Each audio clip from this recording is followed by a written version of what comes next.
लोकसभा चुनाव से पहले विपक्ष की मुसीबत बढ़ती जा रही है। कांग्रेस हो या आम आदमी पार्टी, सभी पार्टियां पीएम मोदी से मुकाबला करने के लिए जोर लगा रही हैं, लेकिन वो मोदी से मुकाबला नहीं कर पा रहे हैं। एक के बाद एक जो खबर आ रही है, उसके बाद कांग्रेस और आप की मुश्किलें बढ़ती जा रही है। कांग्रेस पार्टी को लेकर जो खुलासे हो रहे हैं, उससे सब हैरान हैं। कांग्रेस के नेता राहुल गांधी पीएम मोदी को निशाना बनाने के लिए कुछ भी बयान दे देते हैं, लेकिन बाद में वो एक्सपोज हो जाते हैं। वहीं आम आदमी पार्टी ईडी की कार्रवाई से बैकफुट पर है और अब आपकी मुश्किलें और बढ़ गई है। आम आदमी पार्टी के नेताओं को केजरीवाल की गिरफ्तारी की चिंता सता रही है, तो वहीं दूसरी तरफ लोकसभा चुनाव से पहले राम मंदिर को लेकर भी कांग्रेस में फूट पड़ गई है। विपक्ष एकजुट होकर भी बीजेपी से मुकाबला नहीं कर पा रहा है। वहीं पीएम मोदी ने जो फैसला लिया है, उससे विपक्ष की नींद जरूर उड़ गई होगी। इन सब खबर को लेकर बात करेंगे इस वीडियो में, तो बने रहिए हमारे साथ खबर में अंत तक और देखिए हमारी ये खास रिपोर्ट।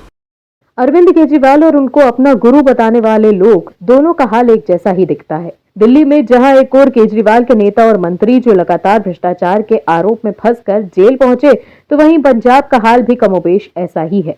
सीएम भगवंत मान भी केजरीवाल के नक्शे कदम पर चल रहे हैं, या यूं कह लीजिए कि वो अपने राजनीतिक गुरु से भी एक कदम आगे ही दिखते हैं। दिल्ली से लेकर पंजाब तक आम आदमी पार्टी के नेता भ्रष्टाचार के मामले में फंसे हुए हैं और जेल में बंद हैं। केजरीवाल राजनीति से भ्रष्टाचार हटाने आए, लेकिन उनके ही कई नेता भ्रष्टाचार के मामले में फंस गए हैं। वहीं दिल्ली और पंजाब दोनों ही जगह आम आदमी पार्टी की सरकार के खिलाफ एलजी और राज्यपाल मोर्चा खोले हुए हैं और उनकी पोल भी खुल रही है। इस बार पंजाब के राज्यपाल ने सीएम भगवंत मान की मुसीबत बढ़ा दी है।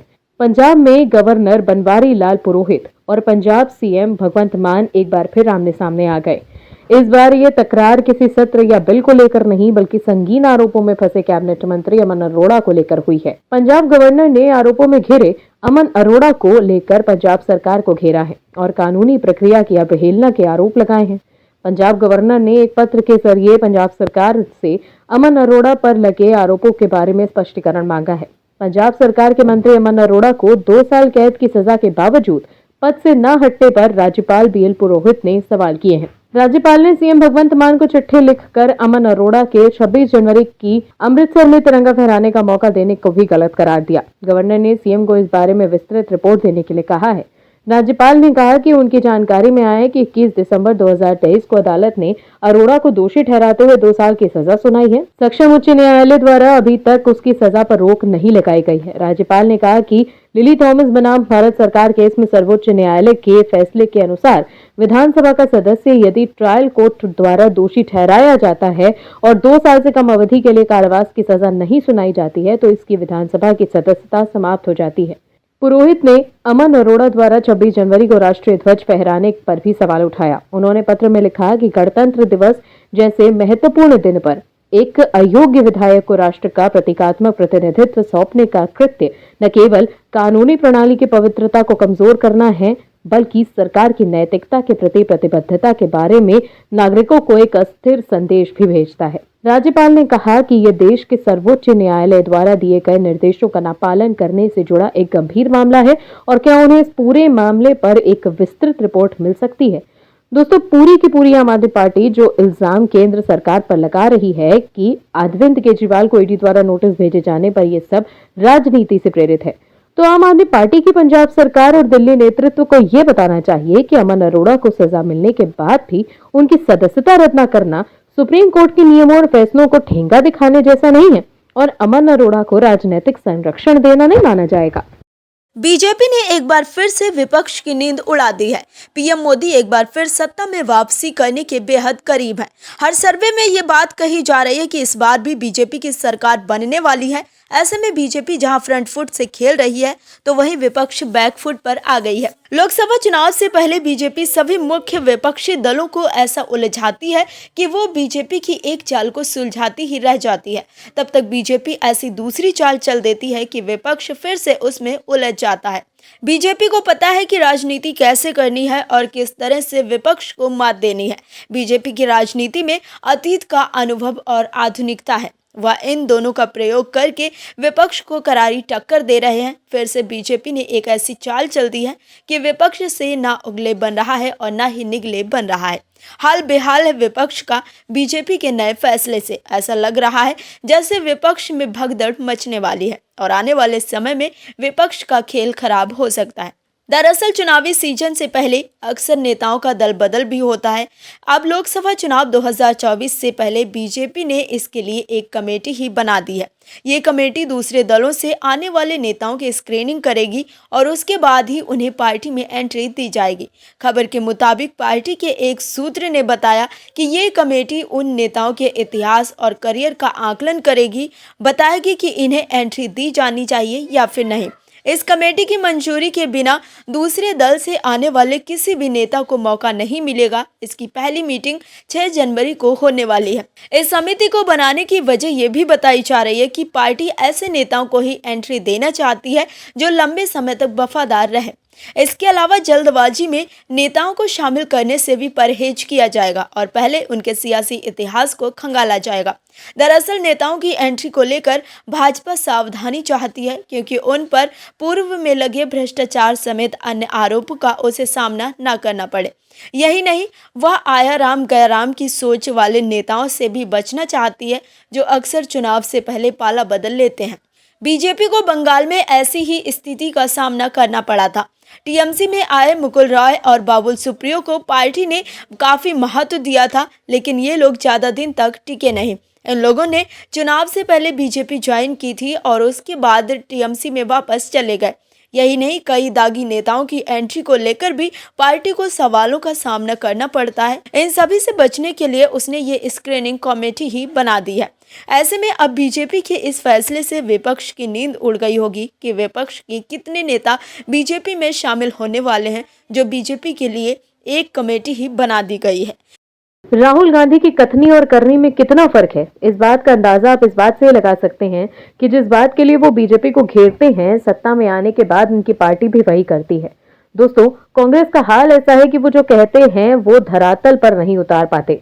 कांग्रेस शायद अपनी कई बातों को ही भूल जाती है। तभी तो एक तरफ कांग्रेस कहती है कि अडानी चोर हैं, तो वहीं दूसरी तरफ कांग्रेस के नेता अडानी के सुपुत्र के साथ गलबहिया होते हैं। तो क्या सिर्फ अडानी को बदनाम करने के लिए दिल्ली में बैठे कांग्रेस के नेता लोकसभा चुनाव 2024 से पहले माहौल बनाने की कोशिश कर रहे हैं?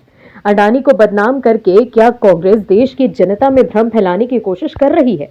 क्या दिल्ली के नेताओं ने अपने राज्य सरकारों को अलग आदेश दे रखे हैं कि हमें भले ही अडानी को गाली दे, आप लोग पूरे इत्मीनान से मिलें अडानी परिवार से और ज्यादा से ज्यादा निवेश को अपने राज्य में लेकर आएं?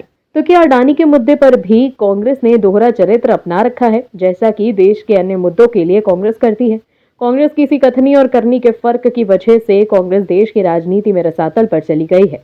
तेलंगाना कांग्रेस के नेता और राज्य के मुख्यमंत्री से मिले हैं गौतम अडानी के सुपुत्र, जिसके बाद कांग्रेस को विपक्ष के निशाने पर ले आया है। तेलंगाना में मुख्यमंत्री रेवंत रेड्डी और गौतम अडानी के बेटे की मुलाकात विवादों में घिर गई। बीजेपी ने इसको लेकर कांग्रेस पर हमला बोला और उन पर दोहरा रवैया अपनाने का आरोप लगाया। इतना ही नहीं, उसने कांग्रेस से अपने प्रदेश और देश के लोगों से माफी मांगने के लिए भी कहा। केंद्रीय मंत्री प्रहलाद पटेल ने दोनों के बीच बैठक पर प्रतिक्रिया देते हुए कहा कि अगर कोई मुख्यमंत्री प्रदेश में निवेश की कोशिश कर रहा है तो अच्छी बात है, लेकिन कांग्रेस के लोग एक व्यक्ति का नाम हमारी सरकार से जोड़ते हैं और 1 महीने तक संसद नहीं चलने देते। उन्होंने आगे कहा कि इन लोगों को माफी मांगनी चाहिए। प्रहलाद जोशी अडानी ग्रुप के खिलाफ हिंडनबर्ग की रिपोर्ट पर सदन में सांसदों के विरोध प्रदर्शन की तरफ इशारा कर रहे थे। हंगामा कर रहे सांसदों ने मामले की जांच की मांग की थी। अडानी मामले में सांसदों के प्रदर्शन के खिलाफ दोनों सदन में कई बार कार्यवाही बाधित हुई थी। केंद्रीय मंत्री की यह टिप्पणी अडानी पोर्ट्स एंड सेज के एमडी करण अडानी और उनके प्रतिनिधियों के साथ 3 जनवरी को तेलंगाना के मुख्यमंत्री रेवंत रेड्डी की बैठक में बाद आई थी। ये बैठक प्रदेश में निवेश को लेकर हुई थी। इस दौरान सीएम रेड्डी ने नई इंडस्ट्रीज के लिए सुविधाओं और सब्सिडीज को लेकर आश्वस्त किया था। वहीं भारत राष्ट्र समिति ने भी इसको लेकर कांग्रेस पर हमला बोला है। बीआरएस ने कहा है कि कांग्रेस को इस मामले पर स्पष्टीकरण जारी करना चाहिए।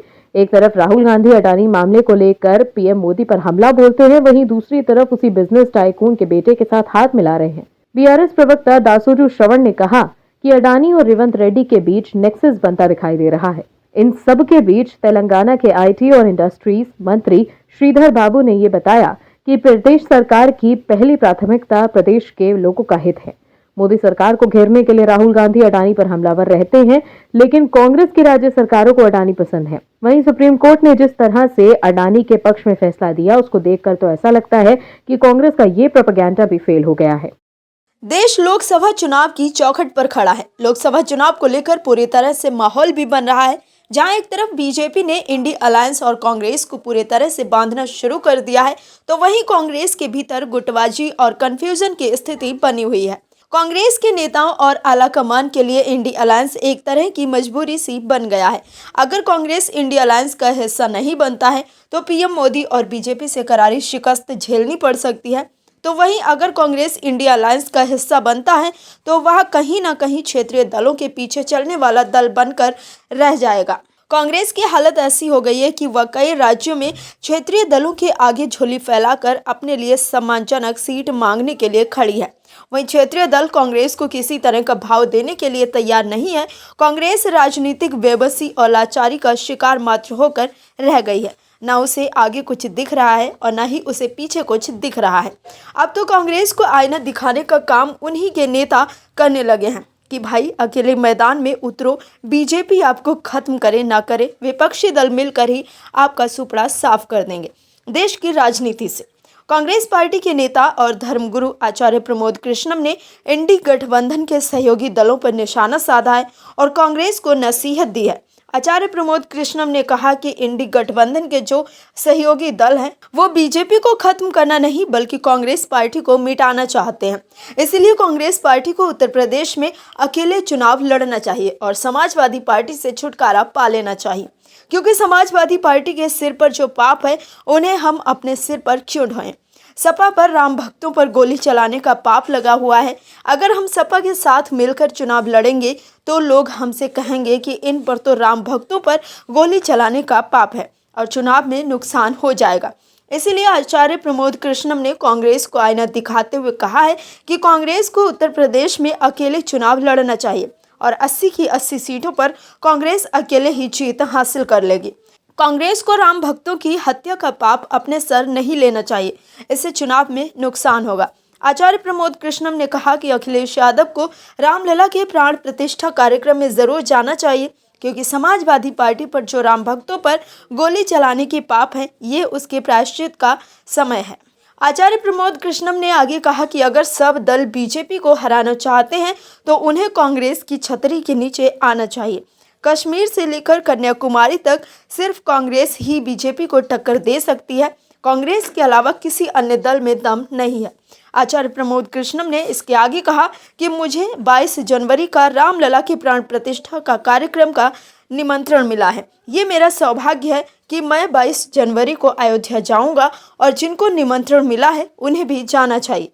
जिस तरह से कांग्रेस के नेताओं ने ही अब अपने आलाकमान को राय देनी शुरू की है, उसको देखकर तो ऐसा ही लग रहा है कि जल्द ही कांग्रेस का सुपड़ा साफ होने वाला, क्योंकि कांग्रेस तो सपा के साथ गठबंधन कर चुकी है और अलग होने की उम्मीद कम ही है। ऐसे में राम के नाम पर कांग्रेस के कई नेता पार्टी को टाटा बाय बाय बोल सकते हैं, क्योंकि इस वक्त पूरा देश राममय हो चुका है।